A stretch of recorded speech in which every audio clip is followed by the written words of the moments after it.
Hello नमस्कार जी सबको।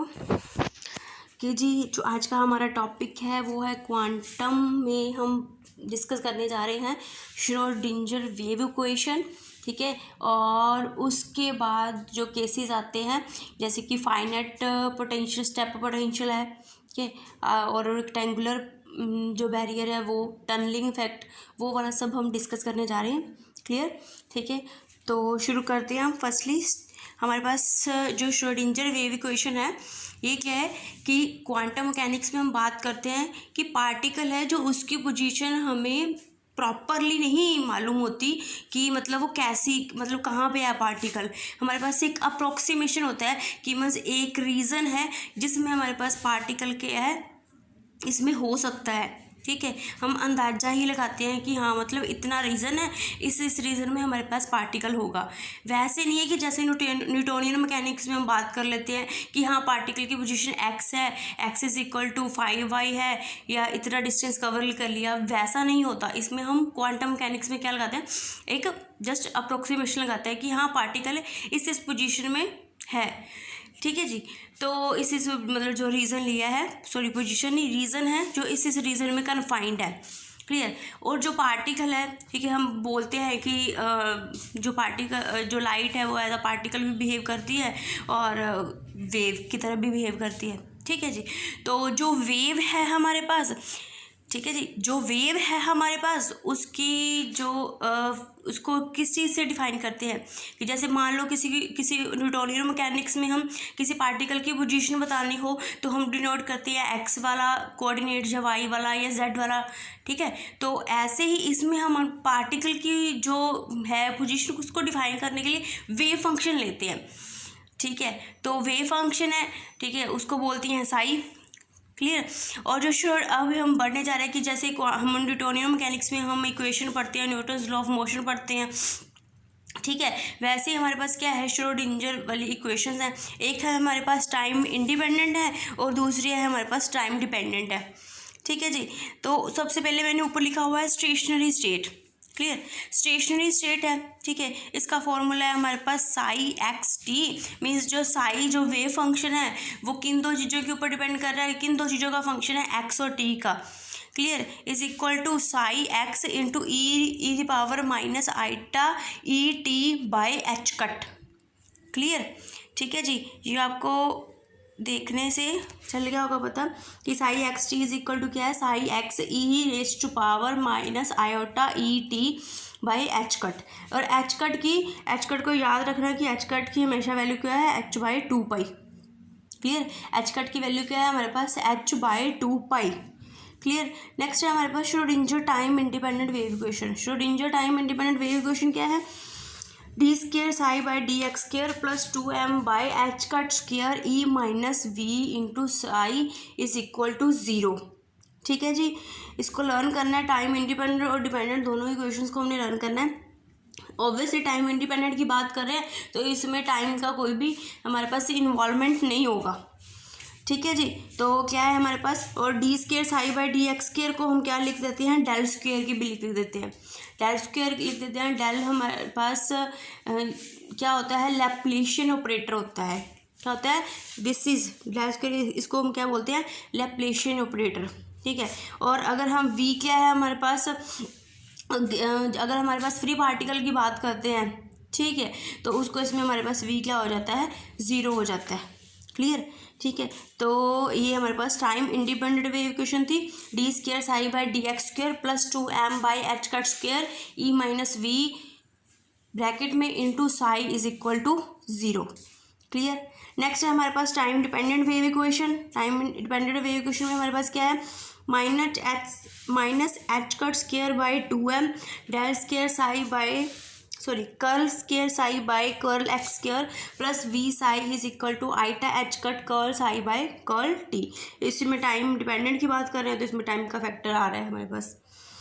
ठीक है जी, और इसको मैंने पहले ही बोल दिया है कि ये हमारे पास क्या है, लैप्लेशियन ऑपरेटर है। ठीक है, मैक्सिमम कंडीशन में हम जो टाइम इंडिपेंडेंट वेव इक्वेशन है इसी को ही हम यूज़ करेंगे। ठीक है, अब हम बात कर रहे हैं कुछ ऑपरेटर्स की बात कर रहे हैं। कई बार एग्जाम में सीधा सीधा ऑपरेटर पूछ लेते हैं कि भाई बताओ ये कौन सा ऑपरेटर है। आया भी हुआ है, इसके ऊपर एक क्वेश्चन आया भी हुआ है। जब हम क्वेश्चन डिस्कस करेंगे तो देखेंगे कि पेपर में जो क्वेश्चन आया है वो कैसा है, किस टाइप के ऑपरेटर के ऊपर ही आया हुआ है। ठीक है जी। फर्स्ट है हमारे पास हैमिल्टोनियन ऑपरेटर। हैमिल्टोनियन ऑपरेटर क्या है, minus X cut square by 2m dash square plus v is equal to h। ठीक है जी। अब देखो, अगर ये वाली चीज़ बिल्कुल सिमिलर है हमारे पास, जो हमारे पास टाइम डिपेंडेंट वेव इक्वेशन थी इसके बिल्कुल सिमिलर है, ये देखिए। ठीक है जी। तो अगर हम इसमें पुट करते हैं, ठीक है, साई को कॉमन ले लेते हैं, साई को कॉमन ले लेंगे, इसमें से साई कॉमन निकाल लेंगे। ठीक है, तो हमारे पास जो ब्रैकेट में फैक्टर आ जाएगा ये वाला फैक्टर आ जाएगा। ठीक है, तो क्या आ जाएगा हमारे पास, h psi is equal to देखिए, जो ये वाली राइट हैंड साइड पे हमारे पास फैक्टर है ना, iota H cut curl psi by curl T, iota H cut curl psi by curl T, ये हमारे पास ऑपरेटर होता है, एनर्जी ऑपरेटर होता है।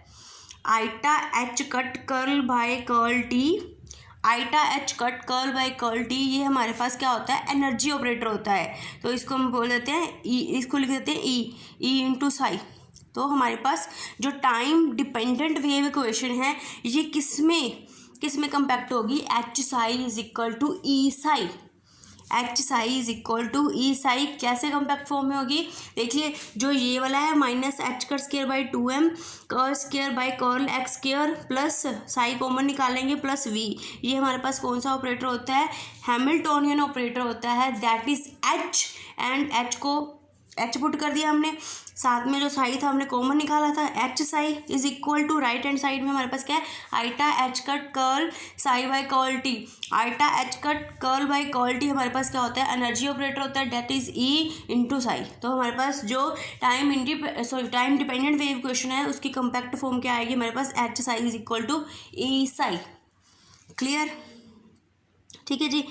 ये हमारे पाज हैमिल्टोनियन ऑपरेटर था जिसको हम एक्स एंड डिनोट कर रहे थे। क्लियर। नेक्स्ट है हमारे पास एनर्जी ऑपरेटर। एनर्जी ऑपरेटर के बारे में मैंने ऊपर ही आपको बता दिया, E is equal to iota H cut curl by curl T. Clear. Next है हमारे पास मोमेंटम ऑपरेटर। ठीक है, ये मैं ओनली एक्स डायरेक्शन में लिख रही हूँ, बाकी अगर वाई और जेड में लिखना है तो एक्स की जगह पे हम क्या पुट कर देंगे, वाई और जेड। क्लियर। तो पी एक्स की वैल्यू क्या है हमारे पास, मोमेंटम ऑपरेटर की वैल्यू क्या आती है, minus iota H cut curl by curl x.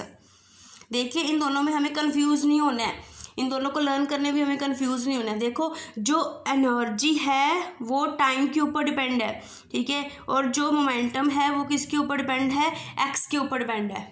ये तो हमें भी पता है कि जो मोमेंटम होता है, ठीक है, वो मोमेंटम किसी पार्टिकल की पोजीशन और उसके बाद उसकी जो वेलोसिटी उसके ऊपर डिपेंड करता है। इसको ऐसे याद रखा जा सकता है। ठीक है, तो पी एक्स में हमारे पास क्या आएगा, मतलब किसके साथ वेरी कर रहा है, एक्स के साथ वेरी कर रहा है, और जो एनर्जी वाला ऑपरेटर है वो किसके साथ वेरी कर रहा है, टी के साथ वेरी कर रहा है। क्लियर। ठीक है जी। तो एनर्जी ऑपरेटर की वैल्यू क्या है हमारे पास, iota H cut curl by curl t. Momentum operator की वैल्यू क्या है हमारे पास, माइनस आइटा, माइनस आएगा मोमेंटम में, एनर्जी में माइनस नहीं आएगा। क्लियर जी। ठीक है, पी एक्स की वैल्यू क्या आ गई हमारे पास, p x is equal to minus iota H cut d by d x, d by d x. ठीक है जी। डी बाई डी एक्स को हम क्या लिख देते होते हैं, डेल्टा भी लिख देते होते हैं। क्लियर। ठीक है, तो हमारे पास लीनियर मोमेंटम ऑपरेटर पी क्या आ जाएगा, पी क्या आ जाएगा हमारे पास, minus iota H cut del. ठीक है जी। और अब हम बात करें एंगुलर मोमेंटम ऑपरेटर की। फर्स्टली हमने ऊपर किया था लीनियर मोमेंटम ऑपरेटर, और ये हमारे पास एंगुलर मोमेंटम ऑपरेटर। इसको लर्न करना आसान है, ये देखने में इतना मुश्किल लग रहा है, कुछ मुश्किल नहीं है। देखिए जब हम एक्स का कंपोनेंट लिख रहे हैं, ठीक है, जैसे हम एक सीक्वेंस लिख देते हैं एक्स वाई और जेड, एक्स के बाद क्या आता है वाई, वाई के बाद क्या आता है जेड। क्लियर। तो एक्स एल एक्स, इसको कैसे लिखेंगे, मोमेंटम वाले ऑपरेटर में हमारे पास माइनस आता है। ये तो हमें ऊपर भी हमने देखा था कि लीनियर मोमेंटम वाले ऑपरेटर में भी हमारे पास क्या आ रहा था, माइनस आ रहा था। Clear. Minus iota H cut वैसे का वैसे। अब एक्स वाला कंपोनेंट लिख रहे हैं तो एक्स के बाद क्या आता है वाई। ठीक है, तो क्या लिख देंगे वाई इंटू किसके साथ हमने वेरी करना है, कर्ल किसका लिखना है, curl by curl Z. Y के बाद क्या आता है Z. Clear. X Y Z. Clear. ठीक है, बस माइनस लिख के जो ये वाली चीज़ थी इसको ऑपोजिट करके लिख देना है, ठीक है। यहाँ पे नीचे z था, यहाँ पे ऊपर आ गया z into curl by curl y, ये y नीचे आ जाएगा। क्लियर, लर्न करना आसान है ना, ठीक है। जैसे एक्स वाई जेड वाला सीक्वेंस है वैसे ही हमने लर्न करना है। अब एल वाई वाला ऑपरेटर की बात करते हैं। एल वाई वाले ऑपरेटर की बात करेंगे। वाई हमने किस सीक्वेंस में लिखा था, X Y Z. Clear, Y के बाद क्या आ जाएगा, ये तो वैसे ही आएगा minus I H cut. Y के बाद क्या आएगा, जेड इंटू नीचे क्या आ जाएगा हमारे पास, कर्ल बाय कर्ल एक्स, ठीक है। फिर दूसरे वाला माइनस करके हम क्या कर देते हैं, उल्टा लिख देते हैं, एक्स यहाँ पे आ जाएगा और जेड क्या आ जाएगा नीचे। Clear, curl by curl Z. Clear, वैसे ही हमारे पास जेड वाला कंपोनेंट है।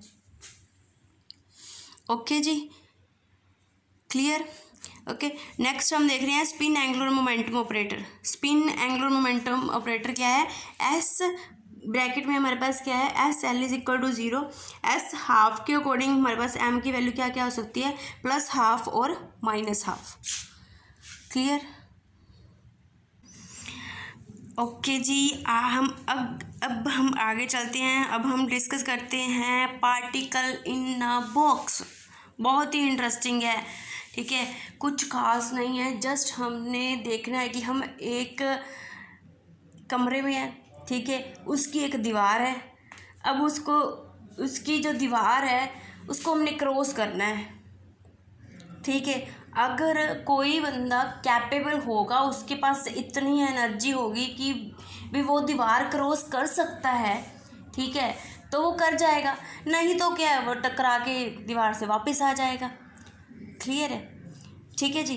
तो अब हम डिस्कस करेंगे पार्टिकल इन अ बॉक्स। ठीक है, ये हमारे पास एक बॉक्स है, ले रहे हैं, ठीक है। और जिसकी ये हमारे पास जो विड्थ है वो क्या है, ए है। ये है एक्स इज इक्वल टू 0 वाला पॉइंट, और ये है हमारे पास एक्स इज इक्वल टू ए। यहाँ पे हमारे पास जो पार्टिकल के जो अंदर है, सॉरी बॉक्स के जो अंदर है, वहाँ पे जो पोटेंशियल है वो क्या है, 0 है। और बाहर क्या है हमारे पास, इनफाइनाइट पोटेंशियल है। पार्टिकल के अंदर है वो क्या है, पोटेंशियल क्या है, 0 है, ठीक है। और पार्टिकल के बाहर क्या है हमारे पास, इनफाइनाइट पोटेंशियल है। क्लियर।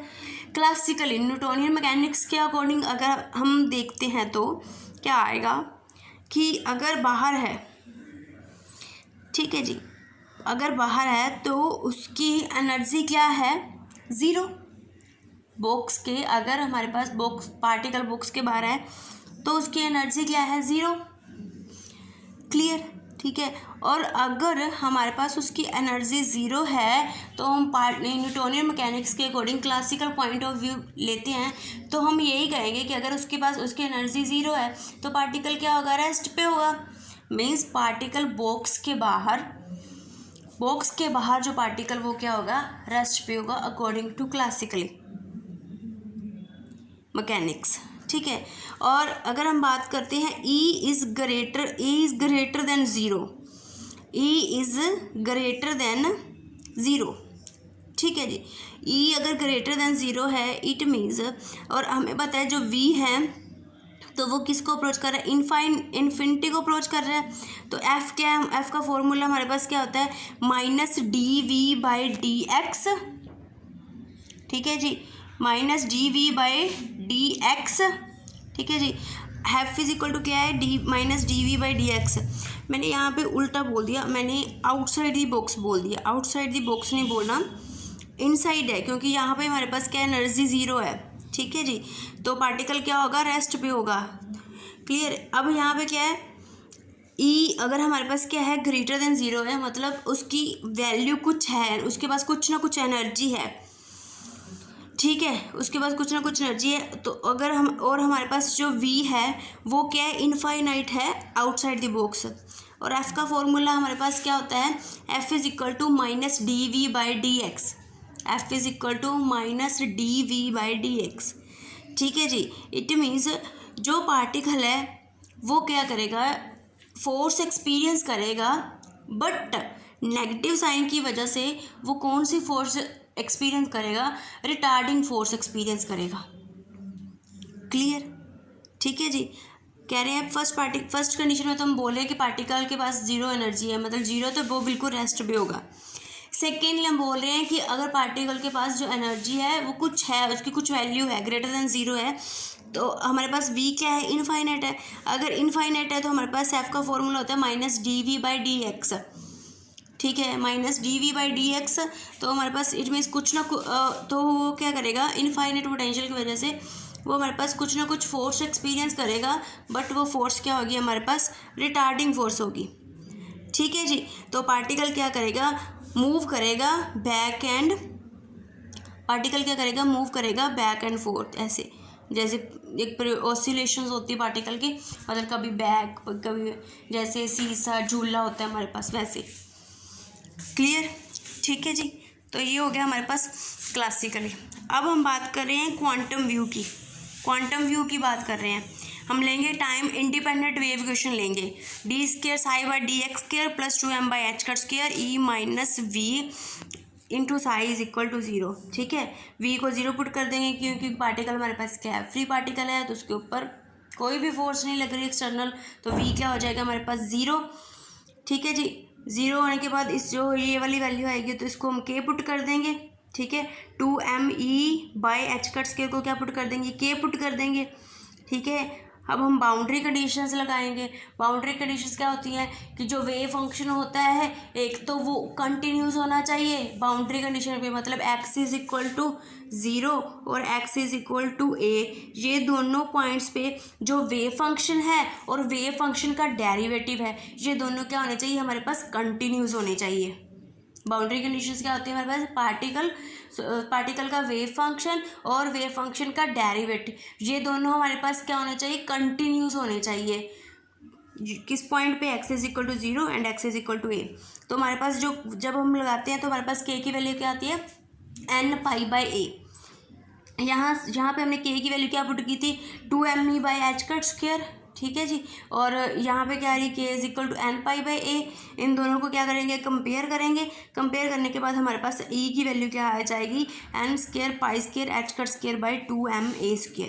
ये बहुत ही इंपॉर्टेंट फॉर्मूला है, इसे एज इट इज़ ही लर्न कर लो।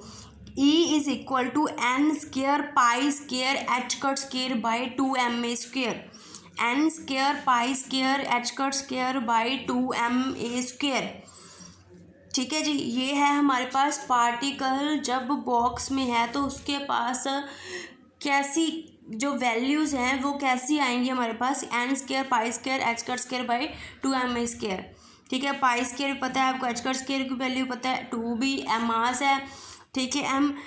और हमारे पास ये है a क्या है हमारे पास, जो विड्थ है बॉक्स की वो है, ठीक है जी। n क्या डिनोट कर रहा है, हमारे पास जो स्टेट्स आएंगी, एनर्जी की स्टेट्स आएंगी उसके बारे में बात कर रहे हैं। ग्राउंड स्टेट के लिए जैसे 1 0 1 2 3 वैसे। क्लियर, ठीक है जी। तो अब हम वैल्यू पुट करते हैं। तो अब हम देखते हैं कि अगर हम n की वैल्यू 1 पुट करते हैं मीन्स ग्राउंड स्टेट की बात करते हैं, n को 1 पुट कर रहे हैं मीन्स ग्राउंड स्टेट की बात कर रहे हैं, ठीक है। ग्राउंड स्टेट की बात कर रहे हैं तो n को 1 पुट करते हैं तो हमारे पास e की वैल्यू क्या आ गई, π² h²/2ma², ठीक है।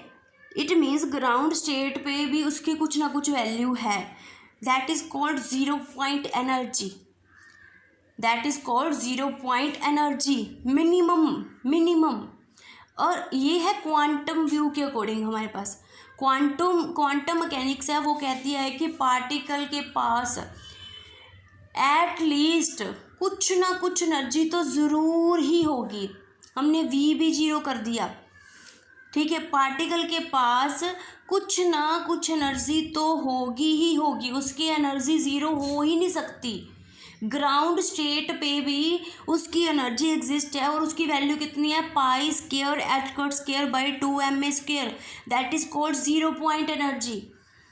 बट जो क्लासिकल मैकेनिक्स है वो कहती है कि पार्टिकल की एनर्जी मतलब क्या होती है, ज़ीरो होती है। मिनिमम से मिनिमम एनर्जी हम पार्टिकल के लगा के चलते हैं, ज़ीरो है। यहाँ पे ज़ीरो नहीं है, यहाँ पे क्वांटम कहती है कि पार्टिकल के पास ग्राउंड स्टेट पे भी कुछ ना कुछ एनर्जी तो होगी ही होगी, that is called zero point energy. और उसकी वैल्यू क्या है हमारे पास, π² h²/2ma²। क्लियर, ये भी बहुत ही इंपॉर्टेंट रिजल्ट है। क्लासिकल और क्वांटम एक डिफरेंस है, डिफरेंस तो बहुत हैं। एक ये डिफरेंस है कि हमारे पास क्वांटम कहती है कि पार्टिकल के पास कुछ ना कुछ एनर्जी तो होगी ही होगी, ठीक है जी। और जो क्लासिकल मैकेनिक्स है वो कहती है नहीं, एट लीस्ट एनर्जी उसकी लीस्ट से लीस्ट एनर्जी क्या होगी, ज़ीरो होगी। क्लियर, ठीक है जी। और अब इस जो ये वाला केस ले रहे हैं हम, पार्टिकल इन अ बॉक्स, इसमें हमारे पास जो वेव फंक्शन आ रहा है वो क्या है हमारे पास, √2a sin n pi x/a।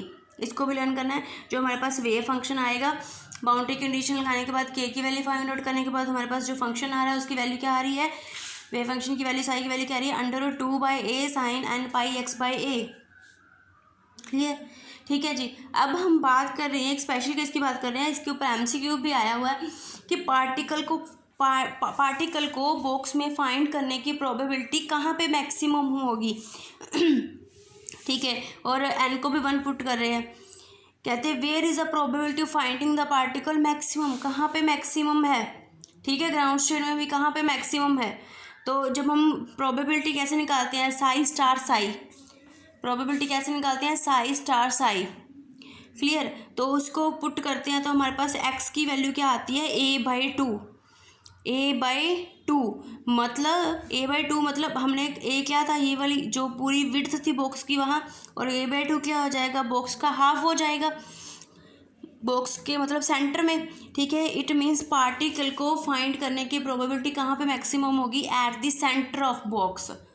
Ground state में n=1 के कोरस्पॉन्डिंग हमारे पास पार्टिकल को फाइंड आउट करने की जो प्रोबेबिलिटी है वो कहाँ पे मैक्सिमम होगी, eight the centre of the box.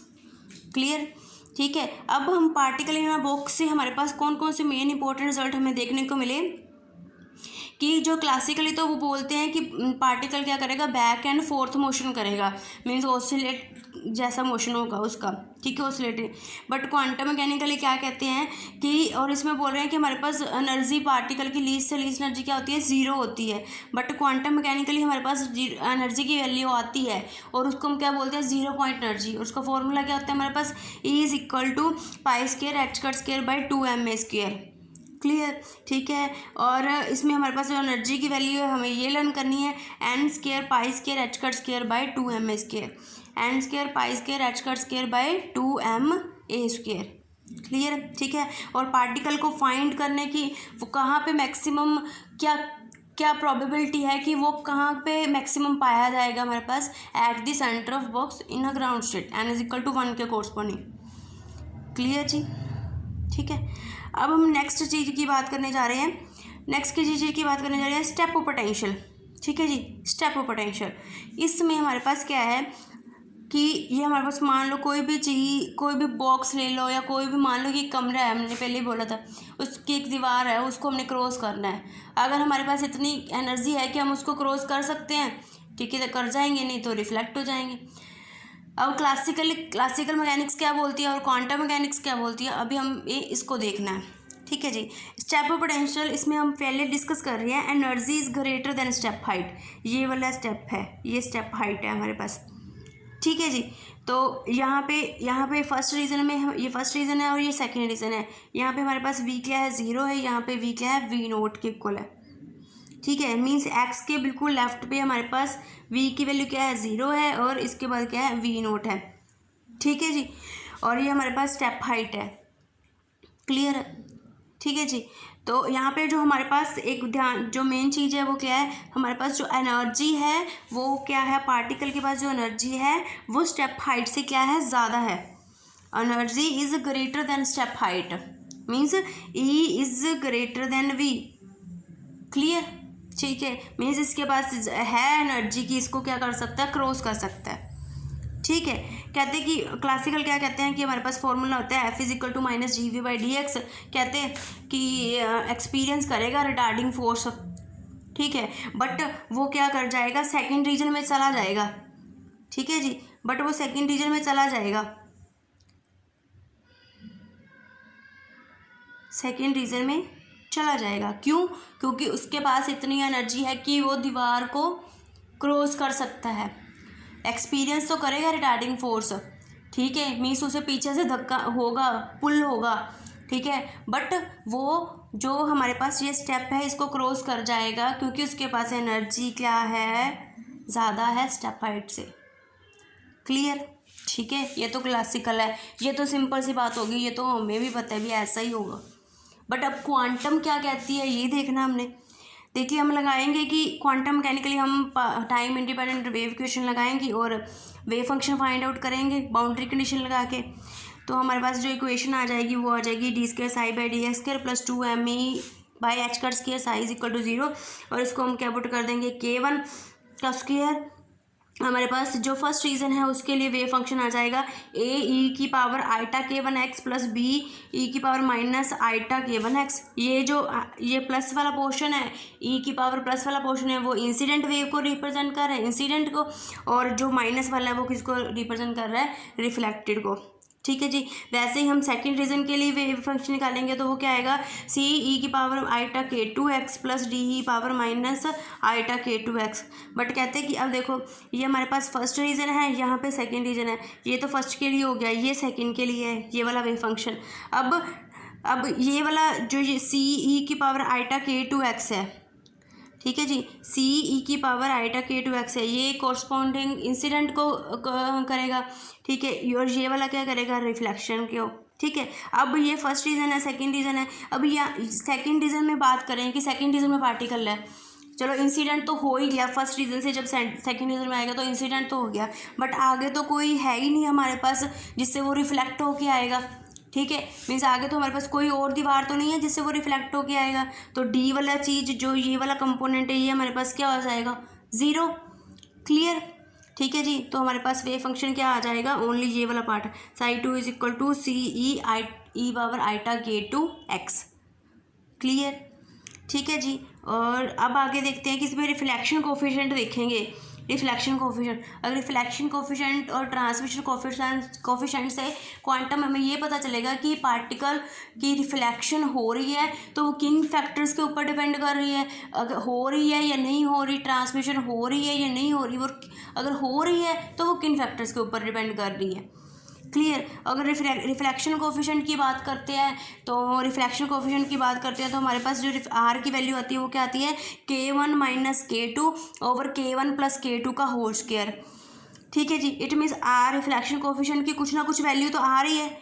ठीक है, इट मीन्स जो पार्टिकल है, ठीक है, पार्टिकल क्या होगा, रिफ्लेक्ट होगा। ठीक है जी। पार्टिकल जब फर्स्ट रीजन से सेकंड रीजन में पार्टिकल होगा तो यहाँ पे हमारे पास क्या होगा, कुछ ना कुछ क्या होगा, रिफ्लेक्शन होगा। ठीक है जी, कुछ ना कुछ क्या होगा, रिफ्लेक्शन होगा एट द स्टेप, ये वाले स्टेप से वो क्या करेगा, कुछ ना कुछ क्या करेगा, रिफ्लेक्ट होगा। ठीक है, अब ट्रांसमिशन कोफिशिएंट की बात कर रहे हैं। ट्रांसमिशन कोफिशिएंट की वैल्यू क्या आ रही है हमारे पास, 4k1k2 ओवर k1 + k2 का होल स्क्वायर। ठीक है जी। तो इट मीन्स ट्रांसमिशन भी हो रही है। कहने का मतलब ये है कि जब पार्टिकल फर्स्ट से सेकंड रीजन में जाएगा, ठीक है, तो जो वेव होगी पार्टिकल्स के साथ जो वेव है वो क्या करेगी, कुछ ना कुछ तो वो क्या हो जाएगा, कुछ उसका पोर्शन क्या हो जाएगा, रिफ्लेक्ट हो जाएगा, और कुछ क्या हो जाएगा, ट्रांसमिट हो जाएगा। क्लियर? हम किस केस की बात कर रहे हैं, हम बात कर रहे हैं कि जब हमारे पास पार्टिकल है उसकी एनर्जी क्या है, स्टेप हाइट से क्या है, ज़्यादा है। तो इस केस में हमारे पास एक फर्स्ट रीज़न है, एक सेकंड रीज़न है, ये हमारे पास स्टेप हाइट है। ठीक है, इस केस में हमारे पास क्या हो रहा है कि पार्टिकल क्या करेगा, जब फर्स्ट रीज़न से सेकंड रीज़न में जाएगा तो कुछ पार्ट वेव का क्या हो जाएगा, रिफ्लेक्ट हो जाएगा, और कुछ क्या हो जाएगा, ट्रांसमिट हो जाएगा। क्लियर? ये कंक्लूजन है हमारे पास। और जब हम आर और टी दोनों की वैल्यू को प्लस करते हैं तो इज इक्वल टू क्या आता है, 1 आता है। क्लियर जी? अब हम बात कर रहे हैं step potential, energy is less than step height. ऊपर वाले केस में हमने देखा था कि एनर्जी क्या है, ग्रेटर देन स्टेप हाइट, मतलब उसके पास इतनी एनर्जी है कि वो दीवार को क्रॉस कर सकता है, बट अब उसके पास इतनी एनर्जी नहीं है। क्लासिकली हम बोलेंगे कि उसके पास इतनी एनर्जी नहीं है कि वो दीवार को क्रॉस कर सके। ठीक है जी। तो अब हम देखेंगे कि क्या रिजल्ट आएगा। क्लासिकली तो हमें पता लग गया कि अब अगर उसके पास इतनी एनर्जी नहीं है कि वो स्टेप हाइट को क्या कर सके, क्रॉस कर सके तो वो क्या हो जाएगा, यहाँ से क्या हो जाएगा, रिफ्लेक्ट हो जाएगा। मीन्स अपना सर दीवार में मारेगा, नहीं जा पाएगा, कोशिश करेगा, वापस आ जाएगा। क्लियर। और अब क्वांटम क्या कहती है, अब हमने ये देखना है। क्वांटम क्या कहती है कि अब हमको पुट करेंगे वैल्यू वैसे ही सिमिलर, तो हमारे पास फर्स्ट रीज़न है, उसमें हमारे पास वेव फंक्शन क्या आ जाएगा, A e power iota k1x plus B e power minus iota k1x। और जो साइड 2 है उसकी वैल्यू क्या आ रही है हमारे पास, C e power minus k2x D e power k2x। इसमें आइटा वाली टर्म नहीं आएगी, क्यों, क्योंकि इसमें हमारे पास क्या है, इसमें जो इक्वेशन है ये चेंज हो गई। यहाँ पे हम क्या लेते हैं, ई माइनस वी, और यहाँ पे ले रहे हैं वी नोट माइनस ई। क्यों, क्योंकि हमारे पास यहाँ पे क्या है, E is less than V naught है, एनर्जी स्टेप हाइट से क्या है, कम है, मतलब वी नोट वाला फैक्टर क्या हो गया, बड़ा हो गया, वी नोट मतलब बड़ा हो गया। तो यहाँ पे हमें क्या करना पड़ा, ब्रैकेट में चेंज करना पड़े साइन, तो ऑब्वियसली बाहर भी हमारे पास साइन क्या हो गया, चेंज हो गया, और साइन चेंज होने की वजह से सोल्यूशन भी चेंज हो गया। तो साइड 2 की वैल्यू क्या आ रही है हमारे पास, C e power minus k2x plus D e power k2x। Clear, ठीक है जी। और इस केस में हम देखते हैं तो हमारे पास रिफ्लेक्शन क्या आती है 1 और ट्रांसमिशन क्या आती है 0। ठीक है, तो जो क्वांटम है वो भी यही बोल रही है कि पार्टिकल के पास जब इतनी एनर्जी नहीं होगी कि वो स्टेप को क्रॉस कर सके, तो वहाँ से क्या हो जाएगा, रिफ्लेक्शन हो जाएगी, फुल रिफ्लेक्शन हो जाएगी, और ट्रांसमिशन क्या होगी हमारे पास 0। क्लियर। ओके जी, अब हम बात कर रहे हैं रेक्टेंगुलर बैरियर की। क्लियर। रेक्टेंगुलर बैरियर में क्या है, उसमें हमारे पास एक ही हमारे पास दीवार थी, अब हमारे पास 2 है। क्लियर, ठीक है, ये फर्स्ट वाला रीज़न है, ये सेकंड और ये थर्ड। फर्स्ट वाले में और थर्ड वाले में हमारे पास v क्या है 0 है। ठीक है, सेकंड वाले में क्या है v is equal to V naught. First और थर्ड वाले में हमारे पास क्या है, v क्या है 0 के इक्वल है, और सेकंड में हमारे पास क्या है v is equal to V naught. ये क्या है x इज इक्वल टू 0, ये है x is equal to a। Clear, ठीक है जी। तो अब हम बात कर रहे हैं फर्स्ट, और इसमें है हमारे पास जो एनर्जी है वो क्या है, लेस देन वी नोट है। एनर्जी क्या है, लेस देन वी नोट है। वैसे ही हम बात करेंगे कि अभी हमें ऊपर भी डिस्कस किया था कि अगर उसके पास इतनी एनर्जी नहीं है कि वो दीवार को क्रॉस कर सके, तो वो क्या हो जाएगा, रिफ्लेक्ट हो जाएगा। ठीक है जी, क्लासिकली तो यही होगा। अब हम क्वांटम मैकेनिकली देखते हैं। क्वांटम मैकेनिकली देखेंगे तो इसमें पुट करेंगे, अब इसमें हमारे पास क्या है 3 रीजंस हैं। ठीक है, फर्स्ट के लिए आ जाएगी हमारे पास A e power iota k1x plus B e power minus iota k1x, और सेकंड के लिए क्या आ जाएगा C e power minus k2x plus D e power k2x। क्यों यहाँ पे क्यों आइटा नहीं आया, क्योंकि हमारे पास एनर्जी क्या है, लेस देन वी नोट है, तो वहाँ पे साइन चेंज हो जाता है। k1 की वैल्यू क्या है 2m by H cut square, k2 की वैल्यू क्या है 2m minus V naught by H cut square. Clear. और जो थर्ड वाला रीज़न है उसके लिए हमारे पास वैल्यू है वेव फंक्शन की F E power minus iota k1x, F E power minus iota k1x। यहाँ पे मेरे को लगता है थोड़ा साइन में गड़बड़ हो गई, प्लस ही आएगा, प्लस ही आएगा, प्लस ही आएगा। ठीक है, तो जी यहाँ में हमारे पास क्या हो जाएगा 0 हो जाएगा। ठीक है जी, क्योंकि जी हमारे पास क्या, क्योंकि हमारे पास कोई रीज़न नहीं है आगे रिफ्लेक्शन के लिए। तो थर्ड रीज़न में देखिए, थर्ड रीज़न में इसके बाद इसके आगे यहाँ पे कोई भी बैरियर नहीं है। थर्ड रीज़न के बाद यहाँ पे आगे कोई भी बैरियर नहीं है जहाँ से रिफ्लेक्शन होगी। ठीक है, तो हमारे पास जो रिफ्लेक्शन वाला जो पार्ट है वो क्या हो जाएगा 0 हो जाएगा। तो हमारे पास ओनली कौन सा रह जाएगा, F E power iota k1x। Clear. और यहाँ पे हम जब फाइंड आउट करते हैं आर की वैल्यू फाइंड आउट करते हैं, तो हमारे पास आर की वैल्यू क्या आती है, ये वाला फैक्टर आता है k1 square plus k2 square, k1 square plus k2 square का whole square sine hyperbolic square k2x 4 cos hyperbolic square k2x plus k2 square minus k1 square by k1 k2 sine hyperbolic square k2x।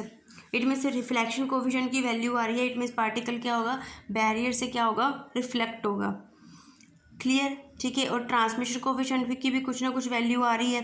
ठीक है, it means जो particle है वो third reason में हमारे पास क्या होगा, ये वाले थे ना हमारे पास, ये फर्स्ट रीज़न, ये सेकंड रीज़न, ये third reason. It means particle है सेकंड से थर्ड में क्या होगा, ट्रांसमिट होगा। ठीक है, और ट्रांसमिशन कोएफिशिएंट की वैल्यू क्या आ रही है हमारे पास, अगर हम इस इक्वेशन में टी ऊपर वाली इक्वेशन में हम K1 और K2 की वैल्यू फिल करेंगे तो हमारे पास टी की वैल्यू क्या आएगी, ये वाली, ठीक है। इट मीन्स, और ये किस चीज़, ये जो ट्रांसमिशन है, ठीक है, ये किन फैक्टर्स के ऊपर डिपेंड कर रही है, एक तो ए के ऊपर डिपेंड कर रही है, एक वी नोट के ऊपर डिपेंड कर रही है। और टी और वी नोट की बात करें तो ये क्या है, इन्वर्सली प्रोपोर्शनल है, ठीक है। वी नोट क्या है, टी के क्या है, इन्वर्सली प्रोपोर्शनल है। अगर इन्वर्सली प्रोपोर्शनल है, ठीक है, इन्वर्सली प्रोपोर्शनल का मतलब क्या है कि अगर वी नोट ज़्यादा होगा, अगर जो स्टेप पोटेंशियल है अगर वो ज़्यादा होगा तो हमारे पास ट्रांसमिशन क्या होगी, कम होगी, ठीक है जी। और सेकंड है हमारे पास ए वाला फैक्टर, ठीक है जी। ए वाला फैक्टर मतलब विड्थ, जो हम ये रेक्टेंगुलर बॉक्स लेने हैं इसकी विड्थ ए, अगर ए जितना ज़्यादा होगा, क्योंकि टी और ए भी क्या है हमारे पास इन्वर्स रिलेशन है, अगर ए जितना ज़्यादा होगा टी क्या होगा, उतना ही कम होगा, ठीक है जी। मीन्स अगर एक बॉक्स की जो विड्थ है जितनी ज़्यादा होगी ट्रांसमिशन क्या होगी, उतनी कम होगी। वैसे तो हम कहते हैं कि जो अगर पार्टिकल की जो एनर्जी है वो लेस देन वी नोट है, मतलब स्टेप हाइट से कम है, तो ट्रांसमिशन तो होनी ही नहीं चाहिए, थर्ड वाले में ट्रांसमिशन नहीं होनी चाहिए, बट ट्रांसमिशन होती है, ठीक है, ट्रांसमिशन होती है क्वांटम मैकेनिकली, ठीक है। और इस इफेक्ट को हम क्या बोलते हैं, टनलिंग इफेक्ट, इस इफेक्ट को हम क्या बोलते हैं, टनलिंग इफेक्ट। क्लियर, ठीक है जी, के जी। और आज हम इसी यहाँ पे ही क्या कर देते हैं, फिनिश करते हैं, क्लियर। और कल हमारे पास 2 टॉपिक रह गए, एक तो हाइड्रोजन वाला एटम वाला और एक हार्मोनिक ऑसिलेटर वाला, 1D में भी 2D 3D में भी, सॉरी, ठीक है। और उसके बाद हम क्या करेंगे कि उसके ऊपर कुछ क्वेश्चंस डिस्कस करेंगे, क्लियर, ठीक है। और उसके बाद एक टॉपिक हमें पहले करना चाहिए था, वे पार्टिकल डुअलिटी वाला, डी ब्रोगली वाला, उसके ऊपर भी क्वेश्चन आता है, क्लियर। और ये फिनिश करने के बाद हम वो करेंगे, मतलब थर्ड लेक्चर होगा क्वांटम का, उसमें हम डिस्कस करेंगे वे पार्टिकल डुअलिटी और डी ब्रोगली हाइपोथेसिस, क्लियर। और यहाँ पे ही हम फिनिश करते हैं। अगर कोई भी प्रॉब्लम हो तो कमेंट में लिखना आप, क्लियर। और अगर कोई भी कोई भी आपको हो कि कोई और चीज़ करवानी चाहिए पहले, ठीक है, तो वो भी आप कमेंट में लिखना, क्लियर, ओके। अगर आपको कुछ भी, और अगर आपको यह वीडियो अच्छी लगी हो तो इसको क्या करना, मैक्सिमम से मैक्सिमम शेयर करना। Thank you.